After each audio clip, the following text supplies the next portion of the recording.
Hey, my friend, welcome to Cross Fitness. I'm David, and I'm just trying to help you get in the best spiritual shape of your life, one workout at a time. I got a thought to share with you today, really quick, and I'm calling it Holy, Holy, Holy. Holy, Holy, Holy. Right now, I'm reading an audiobook. I'm listening to an audiobook that a friend of mine bought for me by Louis Giglio. And it's about Psalm 23 and being seated at the Lord's table. And today he said something that just really captured my attention. And first of all, I just want to do a shout out to Louis Giglio, man. Any book he writes, any devotion he's run, just get it, watch it. In fact, go on YouTube and watch How Great Is Our God by Louis Giglio. How Great Is Our God? Just do the search. And it's a phenomenal presentation on the magnificence and magnitude of God. And nobody does it like Louis on that. But anyway, he's talking about an attribute and characteristic of God, which is his holiness, okay?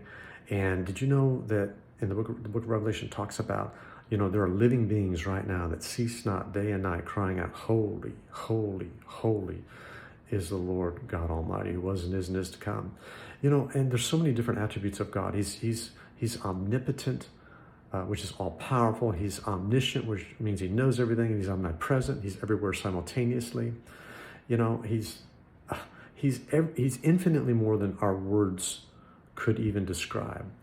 And these beings, they're like seraphim, creatures, and you ought to read about it in the Bible. But all they're doing is they're just looking at what God is doing, and they have wings over their eyes and wings over their feet. It's like, God told Moses at the burning bush, take your shoes off. You're on holy ground. And it's like they're in a holy place in front of a holy God, and they're just seeing the holy things that God is doing. And all they can do is just respond by just holy, holy, holy.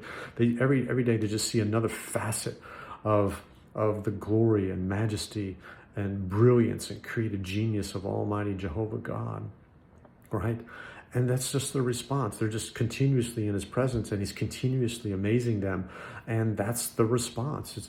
And notice, God is all powerful, but they're not saying power, power, power, or grace, grace, grace, or even love, love, love. No. They're saying holy, holy, holy is the Lord God Almighty, who was and is to come. And so, I would encourage you today in this thought just to embrace and ponder, meditate, and consider and ruminate over the fact that God is holy. In fact, he says to us in the Word, without holiness, no one will see God. And he said in Leviticus, you shall be holy, for I, the Lord your God, am holy. In fact, God is calling us to a standard of holiness, to come out from among this world, the sexualized culture that we live in, this 21st century post-Christian, post-modern culture, right? Where everyone's trying to get you to vegetate and capitulate and just, don't disrupt the boat, don't rock the boat, just go along to get along, just keep your mouth shut, keep your faith private in your heart, in your home, in your head, in your house of worship, but don't you bring it into the public square. Don't you bring it into politics. Don't you bring it to work with you. Don't you bring it into the educational system. Don't you bring it to the ball team. You keep that stuff to yourself. And I'll tell you what, no. I reject that, and I encourage you and challenge you to do it too.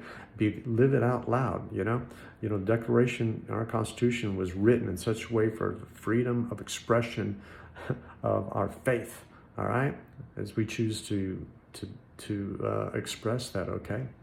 So I'm just saying, I want you to think about the holiness of God today, and just be enamored and in awe of how great is our God, okay? So that's a thought for today. I hope that encourages you a little bit. For now, I'm David, reminding you that I'm always for you. I'm never against you. I'll see you next time.